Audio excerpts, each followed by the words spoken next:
This recording will cover Chapter 12 in your textbook, Reading Difficulties. So, two truths and a lie, of course.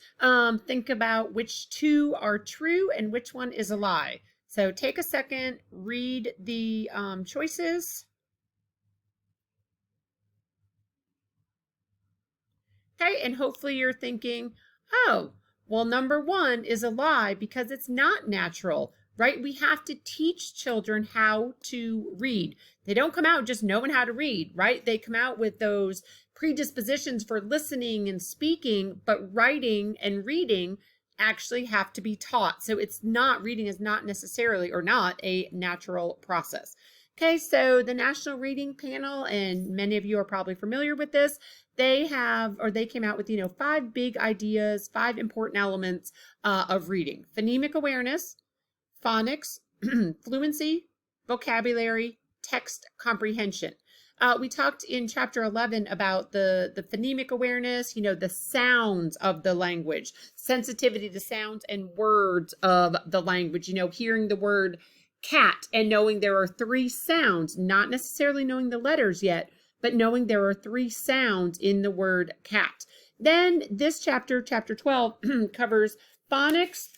So that's where the linking of the sounds, those phonemes that we talk about over here in Phonemic Awareness in chapter 11, linking the sounds to the printed letters or the graphemes. That's what phonics is, when we're combining or linking those sounds and those print. Okay, fluency, reading text effortlessly and smoothly, so not choppy, going, at a regular pace. I know that I talk fast. I also read fast. So, I'm not maybe the best example, but you all know what fluent reading sounds like and looks like to you. Vocabulary, knowledge of words in reading, and then text comprehension, gathering meaning from the printed page and understanding what you're reading or what your students are reading, right? Which is ultimately the goal of reading. Okay, so some word recognition clues. We have phonics, again, as we talked about, sight words. If you work with young students, you know the emphasis that is placed on sight words.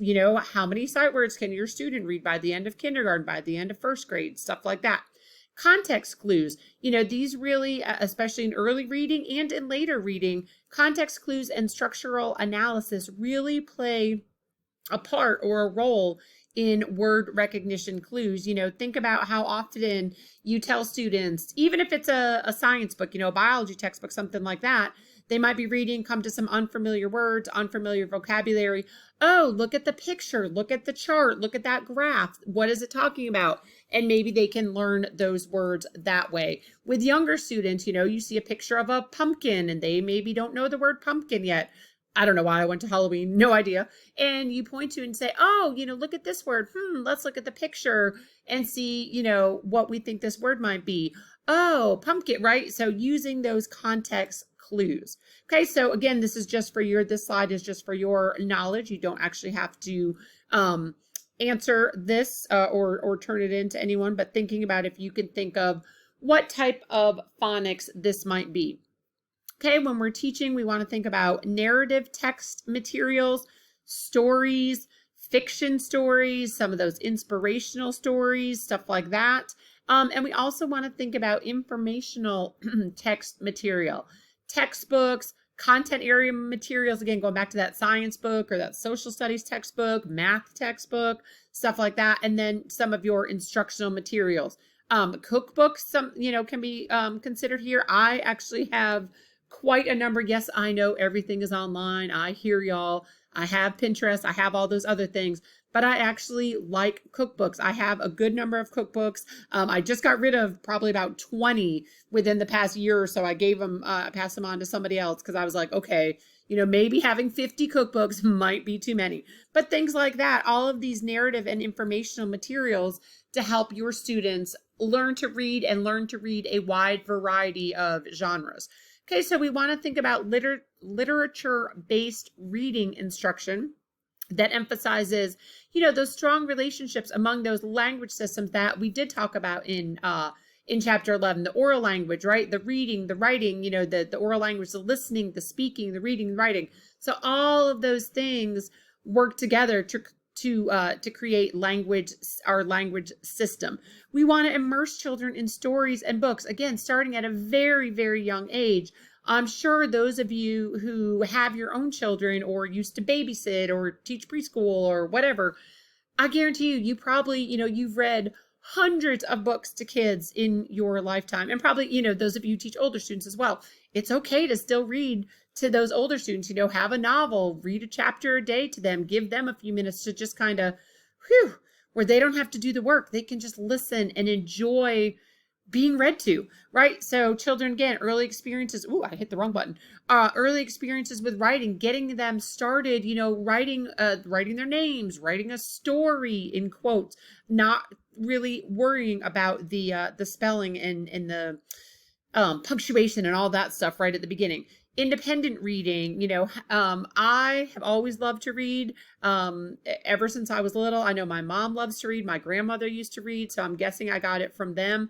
I'm kind of currently reading I'm one of those people. I'm reading 3 books at the same time. I just finished one book and I'm reading another book. My friend's daughter, she is 10. She and I, the daughter and I, are reading the Harry Potter books together. So, I think we started during quarantine sometime. We see each other every day. We were walking the dogs every day when they were on virtual learning. So, the daughter and I started reading the books together.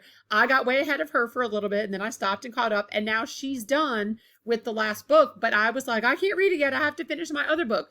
But now she comes over, and they'll stop by after school and she'll be like, look, I got these 3 books from the library today. And she's 10, right? That's what we want. We want that, that independent reading and that love of reading.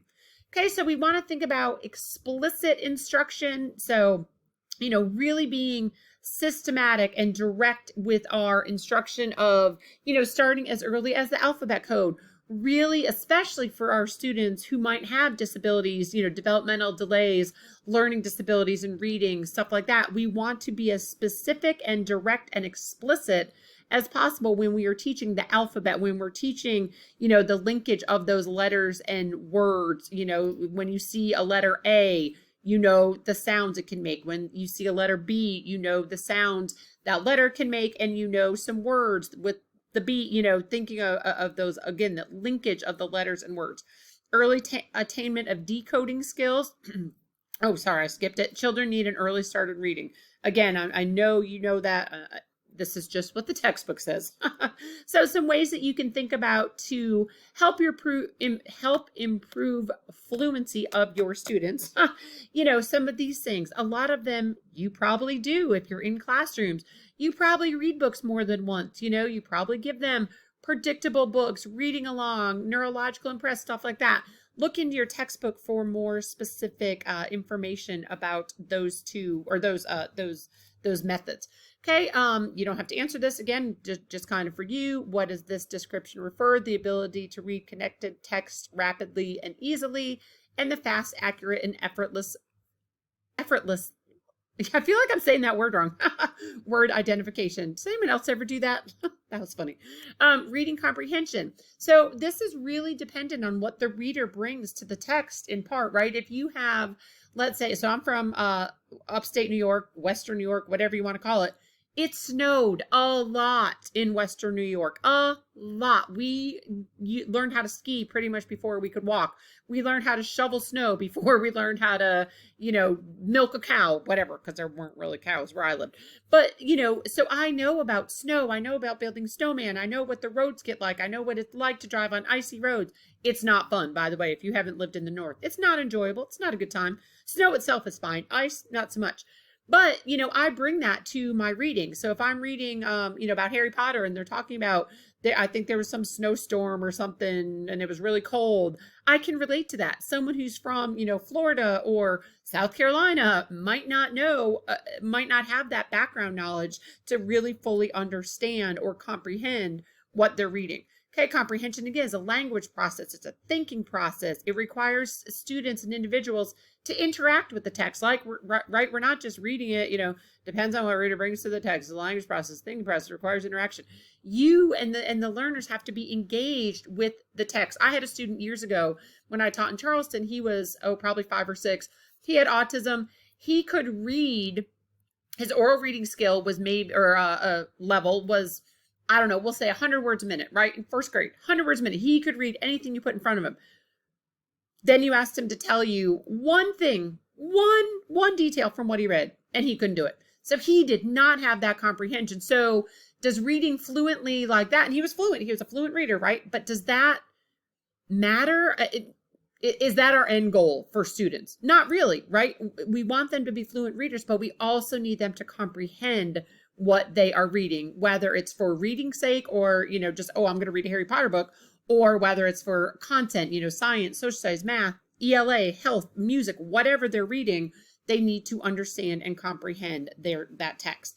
Okay, so some ways to think about improving reading comprehension. You do not have to add 2 more ways, don't worry. But thinking about how you can build vocabulary. Again, active intervention with the text and active, what was that word I just said a minute ago? Oh my gosh, interaction. I'll lose my train of thought, y'all, I tell you, and I forget from point A to point B. Background knowledge, right? What I was just talking about. Language experience method. I'll talk about that in just a second. Reading, writing connection. All of these things can help build reading comprehension.